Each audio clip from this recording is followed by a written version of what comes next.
नमस्कार, राष्ट्रबोध से मैं पवन केसवानी। छत्तीसगढ़ के राजनीतिक हालात अचानक तेजी से गर्म हो गए हैं।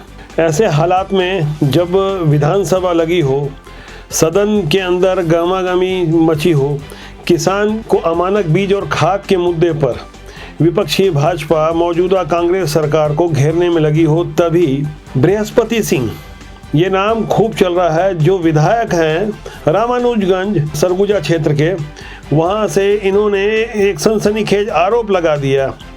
24 जुलाई का वह आरोप इन दिनों एक बड़ी सुर्खी लिए हुए है। उन्होंने आरोप लगाया कि राजा साहब यानी टी.एस. सिंहदेव बाबा ये उन्हें मरवाना चाहते हैं। दरअसल 24 तारीख की रात को उनके गाड़ी के काफिले पर कथित रूप से हमला हुआ था। किसी सचिन सिंहदेव नामक जनपद उपाध्यक्ष और उनके साथियों ने हमला किया। पुलिस ने उन्हें गिरफ्तार भी किया और जेल भिजवा दिया। ये जो सचिन सिंहदेव है, ये न केवल जनपद के उपाध्यक्ष हैं बल्कि किसान कांग्रेस के जिलाध्यक्ष भी हैं। इस घटना के बाद 18 विधायकों को एक साथ इकट्ठा कर 2 घंटे तक मंथन करने के बाद कांग्रेस विधायक बृहस्पति सिंह ने सनसनीखेज आरोप लगा दिए। बृहस्पति सिंह ने प्रश्न किया प्रेस कॉन्फ्रेंस के दौरान, क्या आदिवासी विधायक को मरवा के कोई सीएम बनेगा? और उन्होंने आगे ये भी जोड़ दिया कि 4-5 विधायकों को मरवा कर सीएम कैसे बना जा सकता है। और उन्होंने सीधे सीधे नाम लेकर टी.एस. सिंहदेव जो स्वास्थ्य मंत्री हैं, इनके बारे में कई गंभीर आरोप लगाए।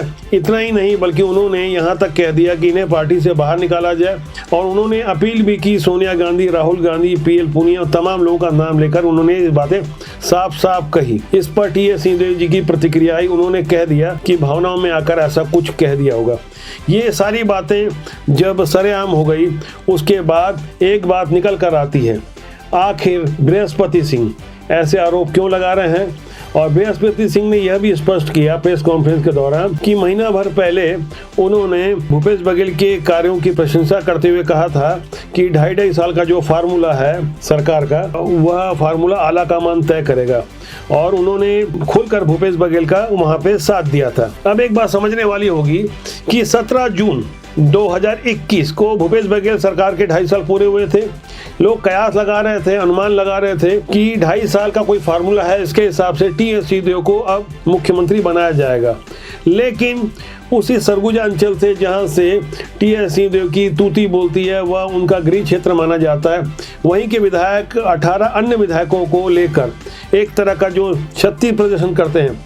इससे क्या मैसेज जा रहा है? निवेदन करूंगा कि टी.एस. बाबा इस रास्ते को छोड़ दें।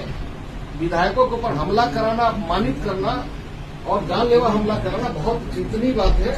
और ऐसी सामर्थ्य छोड़ के अगर ये लोकतंत्र में है, जनतंत्र है, सारे लोगों को लेकर चलेंगे तो उनकी इससे 3-4 बातें निकल कर आती है सामने।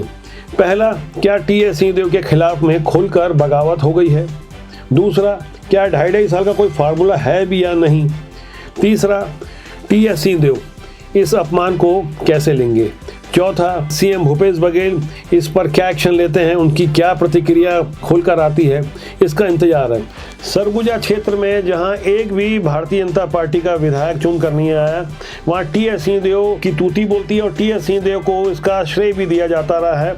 उसी सरगुजा क्षेत्र से विश्रामपुर, सूरजपुर और अंबिकापुर में उनके समर्थन में तमाम कांग्रेस पदाधिकारी धरने पर बैठ गए हैं।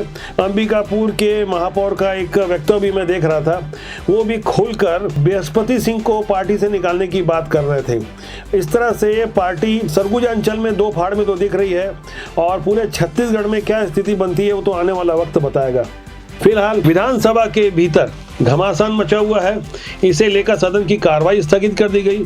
सरकार बैकफुट पर आ गई और उन्होंने सदन से अनुमति मांग ली कि हमें जवाब देने के लिए 1 दिन का समय दिया जाए। जवाब आते रहेंगे, जवाब मिलते रहेंगे, लेकिन जो बातें दिख रही है वह बातें एकदम स्पष्ट है कि कांग्रेस के भीतर सब कुछ ठीक ठाक नहीं चल रहा है। इससे विपक्षी भाजपा को बैठे ठाले एक मुद्दा मिल गया है। अब तक अमानक बीज और खाद को लेकर धरना प्रदर्शन भारतीय जनता पार्टी दे रही थी, लेकिन कांग्रेस के भीतर से ही जिस तरह के हालात निर्मित हुए हैं, उससे भारतीय जनता पार्टी कांग्रेस को आसानी से घेरने की स्थिति में आ चुकी है। अब कांग्रेस इसे कैसे लेती है, ये तो आने वाला समय बताएगा। हमारे पास तमाम ऐसे वीडियो और फुटेज हैं। बतौर बात हम लोग के समझ लेते तक भी और उसके बाद में ये बयान सीमित रूप से आना, मैं नहीं समझता कि मेरी स्थिति अब ऐसी है कि तब तक मैं इस सदन में उपस्थित हूं जब तक इस स्थिति का शासन की तरफ से स्पष्ट जवाब न आए। तो मैं आपसे इजाजत लेके तब तक के लिए, जब तक कि इसमें शासन की तरफ से मेरे संदर्भ में स्पष्ट जवाब नहीं आता, मैं इस सदन की, इस पवित्र प्रजातंत्र की सदन की कार्रवाई में सम्मिलित होने के लिए अपने आप को योग्य नहीं समझता। क्या अरे एक मिनट मोहन मैं बृहस्पति सिंह के बारे में एक बात बता दूं, ये विधायक जो हैं 2019 से लगातार अपनी ही सरकार के विरुद्ध और सिस्टम के विरुद्ध बोलते रहे हैं, लेकिन इस बार इन्होंने जो कुछ भी कहा है वह कोई सामान्य बात तो कतई नहीं कही जा सकती। और जिन हालात में उन्होंने अपनी हत्या की बात कर दी, उसे आदिवासी अस्मिता के साथ जोड़ दिया, तो इसके भी राजनीतिक मायने निकाले जा रहे हैं। रायपुर की एक सामाजिक कार्यकर्ता है ममता शर्मा, मैं उसका एक फेसबुक पोस्ट आपके सामने दिखा पा रहा हूँ, जिसमें उन्होंने लिखा है कि राजा और प्यादे की कभी लड़ाई होती है क्या, और बृहस्पति सिंह की मौत से टी.एस. सिंहदेव को कैसे फायदा होगा, इस पे उन्होंने प्रश्न खड़ा किया। इस तरह के तमाम प्रश्न सोशल मीडिया में खड़े किए जा रहे हैं। भारतीय जनता पार्टी इस पे तंज कस रही है, वहीं कांग्रेस के आला नेता इसे लेके चुप्पी साध गए हैं। और इस मामले की गंभीरता को देखते हुए प्रदेश प्रभारी पी.एल. पुनिया, जो कि छत्तीसगढ़ दौरे पर थे, तभी ये घटना हुई और उन्होंने अपनी फ्लाइट कैंसिल कर ये सुलह समझौते की कोशिश भी की, लेकिन अब तक बहुत देर हो चुकी है। ऐसा जो हमारे सूत्र बता रहे हैं कि आने वाले दिनों में इसे लेकर कुछ और बड़ा राजनीतिक बवाल मच सकता है। इसे पटाक्षेप की बात तो सत्ताधारी दल की ओर से कही जा रही है, लेकिन राजनीति में अक्सर जो दिखता है वो होता नहीं है।